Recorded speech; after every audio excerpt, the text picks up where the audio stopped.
से क्लाइमेट जो बनता है तो उसके पीछे जो शक्ति है या एनर्जी है वो ईश्वरीय तो लगी हुई है। प्रकृति अपने आप ही अपनी शक्ति संचालित कर लेता है, जनरेट कर लेता है। इसके पीछे ईश्वर है जनरेटर के रूप में। जी प्रतिष्ठाता है, इस तरीके से कह सकते हैं हमारा भी। और जड़ शक्ति का आपने ऐसा बताया था गुरु जी, कंफर्म करना चाह रहे हैं एक बार। जी जैसे जड़ तो है ही ये सारी चीजें, तो इसके पीछे जैसे कि जो चीज अपनी अपनी जगह पर कार्य कर रही है, अपना प्रकृति अपनी जगह पर सेम, जैसे क्लाइमेट चेंज हो रहे हैं, कुछ हो रहा है, तो जड़ देवता जैसे आप बताए थे 33 कोट के देवता हैं, तो इनको एनर्जी जो प्राप्त हो रही, शक्ति प्राप्त हो रही, तो इस ईश्वर ही से ही तो ये सब अपनी शक्ति पा रहे हैं कार्य करने की। जी गुरु जी। जी बहुत अच्छा। दंडवत प्रणाम गुरुदेव। से ये सब शक्ति पा रहे हैं, हमको भी मतलब हम चेतन है तो चेतन देव हुए, उसके पीछे महादेव हैं जो सबसे सबको शक्ति दे रहे हैं। ऐसा याद तो है गुरु जी, लेकिन आपके मुख से फिर से थोड़ा सा सुनना चाह रहे हैं। जी जी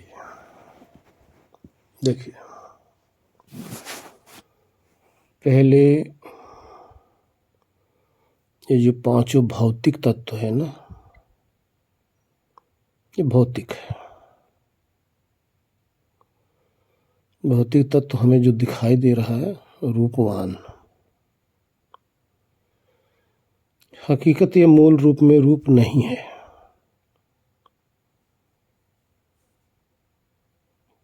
जैसे हम सारी पृथ्वी को देख रहे हैं, सभी शरीरों को देख रहे हैं, सारे मकान देख रहे हैं, जितनी भी चीज दिखाई दे रही है, मूल में ये नहीं है जो दिखाई दे रहा है। मूल में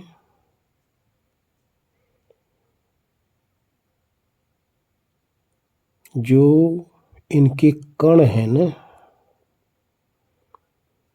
वो बहुत सूक्ष्म है। असंख्य कण जब इकट्ठे होते हैं, असंख्य, जिसकी कोई गणना करने में हम लोग असमर्थ हैं, तब जाकर एक छोटा सा रूप दिखाई देने लग जाता है। इसी तरह से बहुत से कण, ढेरों, जब इकट्ठे हो जाते हैं ना, और वो जो कण है, जैसे स्थूल है, ये मिट्टी के कण है, जैसे धूल कह लो, धूल आकाश में उड़ रहा है तो कोई रूप नहीं है, वो उसको धूल कहोगे। यही असंख्य धूल अगर एक जगह हो जाए तो आपके सामने वो रेता दिखाई देगा, बालू दिखाई देगा। मूल में ये मिट्टी है, ये पृथ्वी। अब यही जो धूल है, यही जो मिट्टी है, ये इसका अपना स्वरूप है। कुछ भी करने में ये असमर्थ है। इसको हवा उड़ाती है तो धूल बन के उड़ने लग जाती है। इसको कोई मिट्टी का खिलौना बना दिया तो खिलौने रूप में दिखने लग जाती है। इसी का कोई ईंट रूप में बना दिया तो ईंट रूप में दिखने लग जाती है। इसी से किसी ने देह बना दिया तो ये देह रूप में दिखने लग जाती है। इसी को परिवर्तन करके कोई सोना बना दिया तो सोना रूप में देखने लग गई। इसी को परिवर्तन करके कोई वृक्ष रूप में बना दिया तो हमारे सामने वृक्ष दिखाई देने लगा। इसी को बदलकर कोई फल बना दिया तो हमारे सामने फल रूप में दिखाई देने लगा।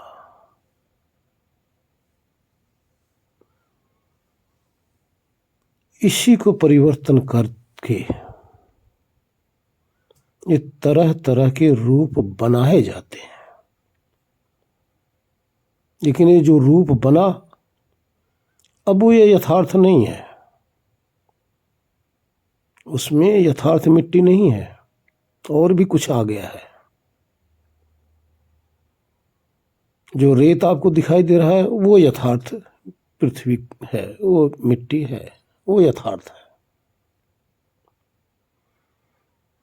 किसी ने उसी मिट्टी के अंदर पानी डालकर थोड़ा गीला करके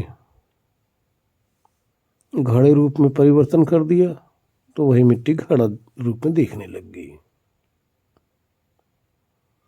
किसी भी रूप में ये अब स्वतः ही परिवर्तित नहीं हो सकती, खुद नहीं हो सकती,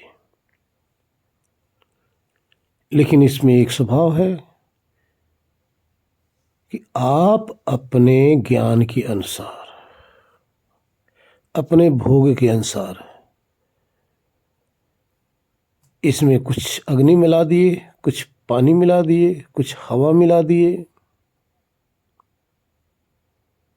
तो आपके ज्ञान के अनुरूप ये बदल गई। खुद नहीं बदली, बदलने वाले आप हो। इसमें स्वयं बदलने का सामर्थ्य नहीं है, लेकिन कोई बदले तो बदल सकती है। ये मूल रूप में वो मिट्टी है। अब उसी मिट्टी के अंदर यथा उचित पानी मिलाया जाता है, आग मिलाई जाती है, हवा मिलाया जाता है, तब इन्हीं चारों के मिश्रण से तरह तरह की चीज हमारे सामने जितनी भी चीजें रूपवान दिख रही है सब ये मिट्टी है। यही हीरा बनता है, यही कोयला बनता है, यही पेड़ बनता है, यही शरीर बनती है, यही दांत बनता है, और यही आंत भी बनती है, यही हमारी हड्डी भी बनती है। यानी सब चीज प्रत्यक्ष रूप से मिट्टी ही है, लेकिन अप्रत्यक्ष रूप से इसके अंदर अन्य मटेरियल भी मिला हुआ आता है। अब आप देखिए, कल भी यही विषय चल रहा था। आप देखते हैं जंगल में, सड़क के किनारे या गांव में कहीं भी पेड़ लगे होते हैं। अब उस वृक्ष के अंदर मिट्टी भी है, पानी भी है, आग भी है। अब आप देखेंगे, जैसे एक आपको पहचानना हो, जब वही लकड़ी जब सूखने लग जाती है, सूखने का अर्थ क्या हुआ? उसमें से जल की जो अधिक मात्रा है वो निकलने लग जाती, इसका नाम है सूखना। ध्यान रखना, इसका नाम है सूखना। जल की मात्रा अधिक है तो इसका नाम है हरि है।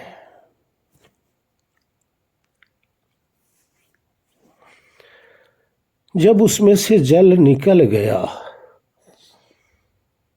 तो उसके अंदर क्या बच गया?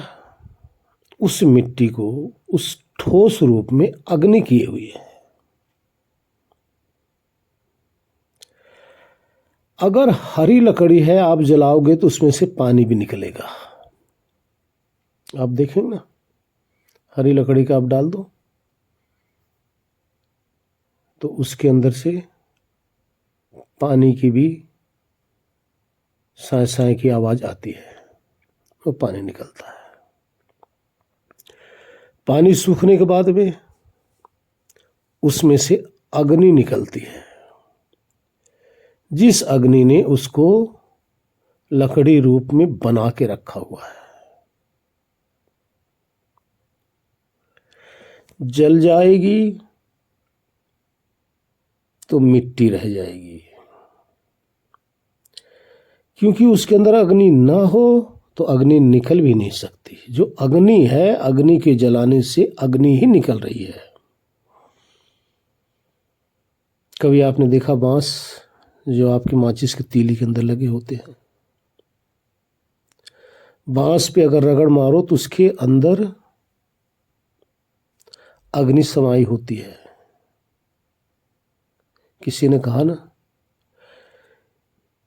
ज्यों तिल माही तेल है, ज्यों चकमक में आग, तेरा साईं तूझ में झांक सके तो झांक। कहने का तात्पर्य जितना भी हमारे सामने कुछ भी दिखाई दे रही सब मिट्टी ही है, और ये मिट्टी परिवर्तित स्वयं नहीं होती, और इसी मिट्टी को परिवर्तित कर बदल करके, और ये सीधे नहीं बदलती, इसमें दूसरी चीज मिलाना पड़ेगा। पानी मिलाओगे तो वो गोंद का काम करेगा। पानी मिट्टी को पकड़ता है, वो पानी गोंद का काम करता है। एक एक कण को पकड़ कर ये जल जोड़ देता है, और अधिक अगर पानी मिला दिए तो इस कण को अलग कर देगा, जोड़ेगा नहीं। लिमिट से अगर उचित मात्रा में मिलाएंगे, क्वांटिटी कितनी चाहिए, अगर उचित मात्रा में मिलाएंगे तो यही पानी इस कणों को जोड़ देती है, और जोड़ देने से ये तरह तरह की चीज हमारे सामने प्रकट हो जाती है। अब इस क्रिया के अंदर जितना संसार के अंदर क्रियाएं हो रही हैं, जो आपको रूप दिख रहा है, कुछ तो आप कर रहे हैं, हम कर रहे हैं, सारी पब्लिक कर रही है। कुछ कार्य इन्हीं को जोड़ने में और इन्हीं को तोड़ने में भी, इन्हीं से नई नई चीज बनाने में। अब उसी लकड़ी को आपने लिया, अब लकड़ी की तो पता नहीं कि आपके घर में टेबल बन के आना है, या आपके यहाँ फर्नीचर बन के आना है, या आपके यहाँ दरवाजा बन के आना है, या आपके किचन के अंदर अलमारी बनना है। क्या बनना है उस लकड़ी को नहीं पता भाई, और बन भी नहीं सकती। वो पड़ी रहेगी, सड़ जाएगी। सड़ेगी कैसे? उसमें बदलाव कैसे होगा? उसमें जो बदलाव होगा, वो जो रजोगुण है ना, उसको धीरे धीरे छिन्न भिन्न करता रहेगा, और अग्नि उसको धीरे धीरे कमजोर करती रहेगी। तो पड़े पड़े उसमें दीमक खा लेंगे, अर्थात वो मिट्टी हो जाएगी, लेकिन अपने आप कोई नया आपके लायक कोई वस्तु नहीं बन सकती। लेकिन अगर आप चाहो तो अपने अनुरूप आप बेड बना लो, आप उसका अपने अनुरूप पढ़ने के लिए तख्ती बना लो, जो मर्जी बना लो। ये कौन करेगा? जड़ तो कर नहीं सकता, ये आप करेंगे, जिसको लोहार कहते हैं।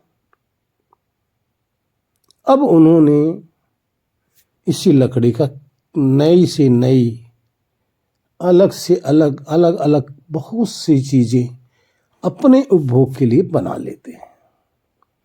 ये काम हम आप करते हैं ना, ये लकड़ी से हो गया। और उसी मिट्टी से तरह तरह के कार्य हम लोग अपने अनुसार कर लेते हैं। घड़ा बना लिए, ईंटा बना लिए, बहुत सी चीजें आप बना सकते हो अपने उपयोग के लिए। मिट्टी मना नहीं करेगी, पानी भी मना नहीं करेगा कि मुझे मत उसमें डालो, मिट्टी भी मना नहीं करेगी मुझे ऐसा मत करो, क्योंकि ये दोनों निर्जीव है। लेकिन पानी और मिट्टी इकट्ठा करोगे तो नया रूप आपके सामने प्रकट हो सकता है, लेकिन होगा आपके कर्म के द्वारा। अगर आप नहीं करेंगे नहीं होगा। तो आप कौन हो गए? चेतन। आपके पास है क्या? विवेक। आप क्यों करना चाहते हो? उसको बदलना क्यों चाह रहे हो? अपने उपभोग के लिए, अपने लिए आप साधन इकट्ठा कर रहे हो। और साधन कहां से मिल रहा है? मिट्टी से मिल रहा है। तो इस तरह से हम सब कर रहे हैं। ध्यान दो। भूख लगी, तरह तरह के व्यंजन कौन बनाता है? हम ही आप बनाते हैं। तरह तरह की चीजें हम ही आप बनाते हैं। आपके नोट क्या है? ये भी तो मिट्टी से बना हुआ है। जो कुछ है आपकी शरीर, सब कुछ मिट्टी से ही बना है। तो बोलो, हम लोग परिवर्तन कर रहे हैं कि नहीं इस मिट्टी का? लेकिन मिट्टी परिवर्तित हो रही है, बदल रही है, हम नहीं बदल रहे हैं। हम स्वयं परिवर्तित नहीं हो रहे हैं, हमारे में बदलाव नहीं आ रहा है, लेकिन हमारे द्वारा उनके अंदर बदलाव आ रहा है, क्योंकि उसका स्वभाव परिवर्तनशील है और हमारा स्वभाव अपरिवर्तनशील है। क्योंकि वो जो प्रकृति है, वो जो मिट्टी है, वो परार्थी है, यानी दूसरे के अर्थ के लिए है, तैयार खड़ी है। और हम क्या है? स्वार्थी हैं। हम अपने स्वार्थ के लिए उसको कुछ भी बनाने में सक्षम है। ध्यान रखना, लेकिन उतना ही बना सकते हो जितना हमारे अंदर ज्ञान गुण है, जितने हमारे अंदर पावर है, जितना ज्ञान है, उतना ही कर सकते हैं। और जो कार्य हम आप या धरती के सारे मनुष्य मिल के नहीं कर सकते, सारे धरती के मनुष्य मिलके लगभग में 8 अरब वो कार्य नहीं कर सकते।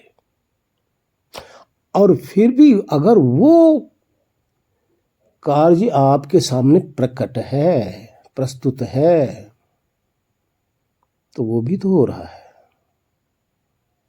जो मनुष्य के ज्ञान से,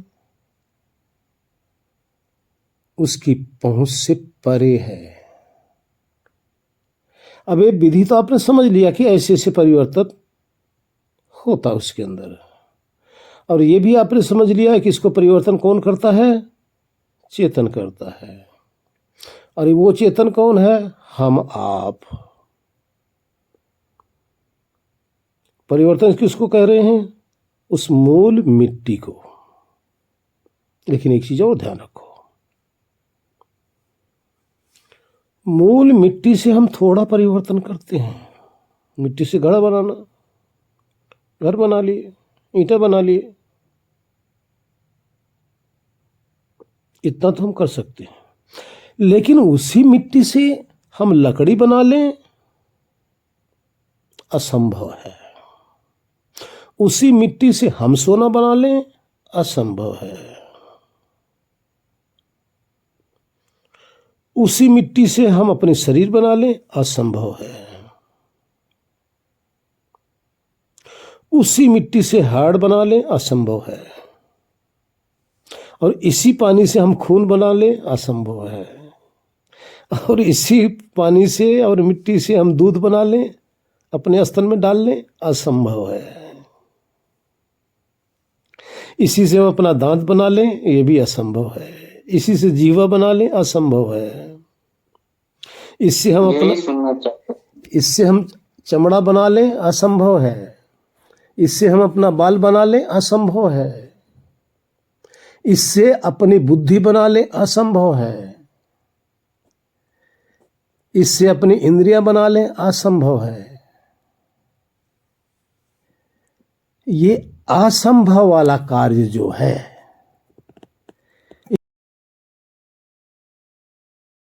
नहीं है, क्योंकि असंभव है हम सबके लिए। लेकिन ये असंभव का भी संभव हो रहा है, असंभव का। यानी जो समस्त धरती के 8 अरब मिल के भी ये कार्य नहीं कर सकते, फिर भी वो कार्य हो रहा है। ये तो सिद्ध हो गया कि इस प्रकृति को, हवा, पानी, आग, मिट्टी को बदल सकते हो आप। लेकिन आपके अंदर एक लिमिटेड सामर्थ्य है, लिमिटेड ज्ञान है, लिमिटेड ही ताकत है, इसका लिमिटेड ही अनुभव है हम लोगों को। लेकिन जो अनलिमिटेड हो रहा है, तो आपने स्वभाव तो समझ लिया, वो अपने आप परिवर्तित हो नहीं सकती। और धरती के किसी प्राणी के अंदर ये सामर्थ्य है ही नहीं। तो अब उसको कौन परिवर्तित कर रहा है? अब उसको जो परिवर्तित कर रहा है, ये असंभव वाला कार्य, और वो असंभव वाला कार्य जो है, जो संभव कर रहा है, उसी का नाम ईश्वर है, उसी का नाम परमात्मा है, उसी का नाम गॉड है। क्योंकि विधि का विधान है, नियम है। देखिए, नियम आपने समझ लिया कि हवा, पानी, आग, मिट्टी स्वयं नया रूप धारण नहीं कर सकते, या आप करो उसको नया रूप धारण, या कोई अदृश्य शक्ति करे उसका नया रूप बनाए, और अपनी शक्ति को आप पहचान रहे हो। तो अदृश्य शक्ति जो असंभव वाला हम सबके लिए कार्य है, वो अदृश्य शक्ति ही कर दे रही है। उसी को आप चाहे अल्लाह कहो, ईश्वर कहो, गॉड कहो, खुदा कहो, भगवान कहो, जो मर्जी आप कह लो। अब उसको मानो या ना मानो, उस पर क्या फर्क पड़ेगा भाई? वो कह रहा है कि मुझे मानो, नहीं, क्योंकि हम अहंकार ही बोल सकते हैं, क्योंकि अल्प शक्ति हमारे अंदर है, अल्प ज्ञान हमारे अंदर है।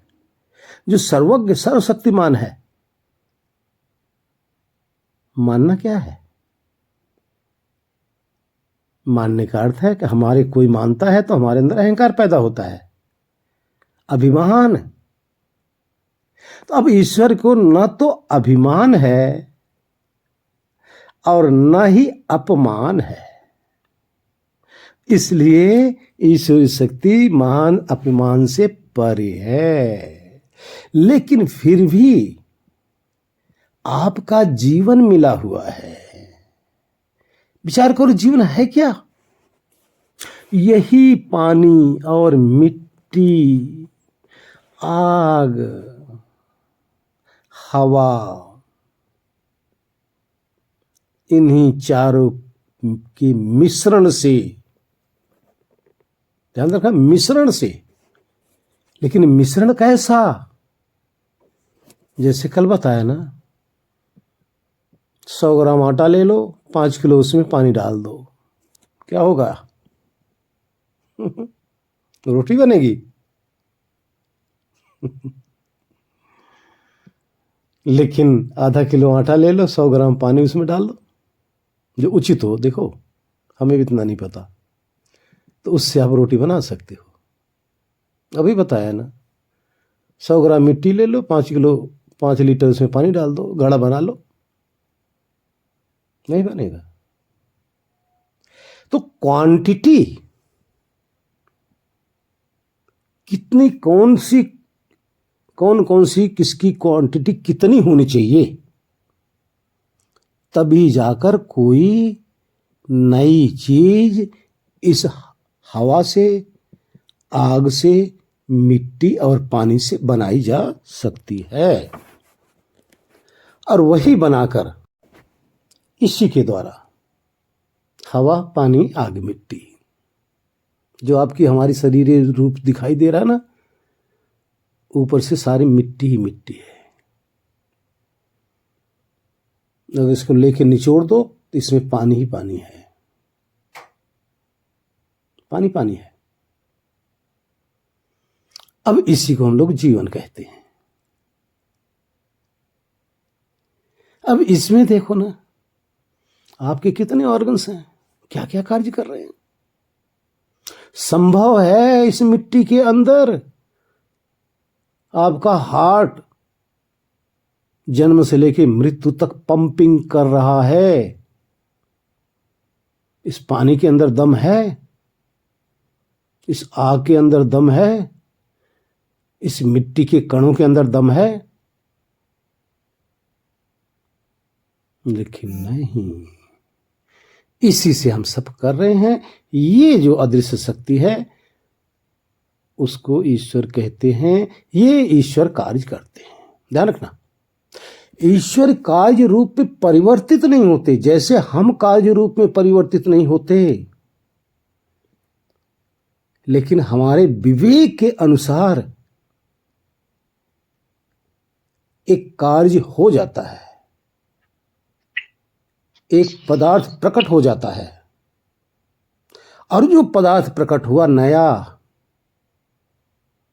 वो हमारा नहीं है, उन्हीं जड़ तत्वों का है। लेकिन हमारे कारण से हुआ है। ध्यान रखना, 3 चीज, कोई भी पदार्थ के लिए 3 चीज आवश्यक है। वैज्ञानिक दृष्टि को यहां समझो। एक होता कार्य। कार्य किसे कहते हैं? जो भी पदार्थ, जो भी वस्तु आपके सामने दिखाई दे रही है, वो है कार्य, यानी बना हुआ पदार्थ, बना हुआ चीज, उसको कार्य कहते हैं। लेकिन इस कार्य को करने के लिए पहले कारण चाहिए। कारण का अर्थ मटेरियल, जिससे, सपोज करो, जिससे आपकी शरीर दिखाई दे रही है, ये तो कार्य हो गया, बना हुआ है, पदार्थ है। लेकिन इस शरीर को बनाने के लिए मटेरियल चाहिए। मटेरियल क्या है? उसको कारण कहते हैं। कारण, कारण का अर्थ, अगर वही ना हो मटेरियल, तो शरीर बन ही नहीं सकती, संसार बन ही नहीं सकता, कोई भी रूप आपके सामने दिखाई दे ही नहीं सकता, कुछ भी नहीं हो सकता। तो मूल रूप से कारण आपके हवा, आग, पानी, मिट्टी हो गया। अब इस कारण को कर्ता, कर्ता का अर्थ जो इसको बदल रहा है। इन चारों को मिलाकर कैसे कैसे क्वांटिटी कितनी कितनी किसकी होनी चाहिए, जो इसको बदल रहा है, वो कर्ता कहलाता भाई, वो कर्ता कहलाता है। अगर कारण से कर्ता जब मिला, तभी जाके कोई चीज बनकर तैयार होती है। तो कार्य, कारण, कर्ता तीनों होने चाहिए। ध्यान रखना। लेकिन जो हम सब करता हैं, उसके निमित्त कारण हैं। निमित्त, निमित्त का अर्थ हुआ हमारे ही द्वारा ये वस्तु तैयार की गई, इसलिए हम निमित्त हैं। ये जो जीवन मिला है, ये भी हम निमित्त हैं। ये शरीर हमारी आप सबकी जो दिखाई दे रही है, हमारे निमित्त ये जीवित है, हमारे निमित्त ही ये शरीर है। हम ना होते तो शरीर का कोई कार्य नहीं था, शरीर बनती ही ना। इसलिए हम क्या है, निमित्त कारण। किसी ने कहा ना, निमित्त कारण बना के मुझको ये खेल कैसे खिला रहे हो।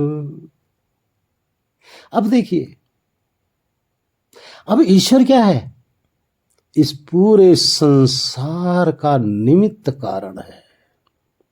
और हम क्या है, ये हमारे द्वारा जितना भी पदार्थ वस्तु हम बनाते हैं, इस पदार्थ का हम निमित्त कारण हो गए। और जितना संसार, जो भी चीज हम बनाते हैं, हम उसके कर्ता हो गए। और जो परमात्मा जो चीज बनाता है, वो उसका कर्ता हो गया। लेकिन दोनों कर्ता ज्ञान स्वरूप है, चेतन स्वरूप है। और ज्ञान होने के कारण से ही अपने ज्ञान का उपयोग करके इस जड़ पदार्थ निर्जीव को बदल दिए, परिवर्तन कर दिए। जो इसमें स्वयं असंभवता होना, आपस में मिलके भी आप सरिया ला के रख लो, रोडी ला के रख दो, सीमेंट ला के रख दो, पानी भी ला के रख दो, ईंटा भी ला के रख दो, मकान खड़ा हो जाएगा? नहीं भाई, कारीगर चाहिए। इसी तरह से अगर कारीगर चाहे तो मकान बिल्डिंग तैयार कर सकता है। तो अब देखिए, एक कारीगर तो हम सब हो गए, सारे चेतन मिलकर देहधारी, और एक कारीगर हो गया ये सारे विश्व का विश्वकर्मा। तो विश्वकर्मा है पूरे विश्व का। और हम लोग अपने अनुकूल, अपने भोग के लिए सब करते हैं। तो शायद समझ में आ गया होगा। फिर अगर आवश्यकता होगी तो फिर आगे चर्चा होगी। हरिओम। ओम शांति शांति ओम। देखिए, पृथ्वी में जो गति हो रही है, ये पृथ्वी की नहीं, लेकिन पृथ्वी में हो रही है। हमारे शरीर के अंदर, हार्ट के अंदर जो गति हो रही है, ये हार्ट की नहीं है, ये ईश्वर के द्वारा गति हो रही है। हमारे लीवर के अंदर इतनी गति हो रही है, इतनी प्रक्रियाएं हो रही लीवर में ही, ध्यान रखना, ईश्वर में नहीं हो रही है। लेकिन ईश्वर के द्वारा ये बनाया हुआ जो खिलौना है ना, इसमें जो चाबी भरी है वो तो राम ने ही भरी हुई है भाई, है तो सब खिलौना। इसलिए सारी गति, एक एक अणु के अंदर जो गति दिख रही है, इनकी नहीं है भाई, जड़ में गति नहीं है। गति दाता की है, वो गति दे रहा सब में, शक्ति उसकी है, वो सब में शक्ति दे रहा है। इसलिए समस्त विश्व के अंदर, अब आप देखो ना, एक पेड़ को ले लो, अंकुर होने से लेकर समाप्त होने तक उसके अंदर क्या क्या क्रिया हो रही है। क्रिया तो हो रही है उसी के अंदर, ध्यान रखना, चारों तत्वों के अंदर, पांचों तत्वों के अंदर। लेकिन ध्यान देना, कर्म भौतिक जगत में होता है, गुणों में होता है, चारों जो पदार्थ हैं इसमें हो रहा है कर्म। लेकिन इस कर्म का कर्ता दूसरा है। तो इसी तरह से सारे विश्व का कर्ता विश्व आत्मा, वो विश्वकर्मा, जिसके अधीन हम भी हैं, उसके अधीन ही हम होने के कारण इस देह के अंदर उपस्थित हैं। उसके अधीन होने के कारण से ही हमें देह से निकलना पड़ेगा। हम सदा देह में नहीं रह सकते। यही ईश्वर है। हरि ओम। ओम शांति शांति शांति। ओम।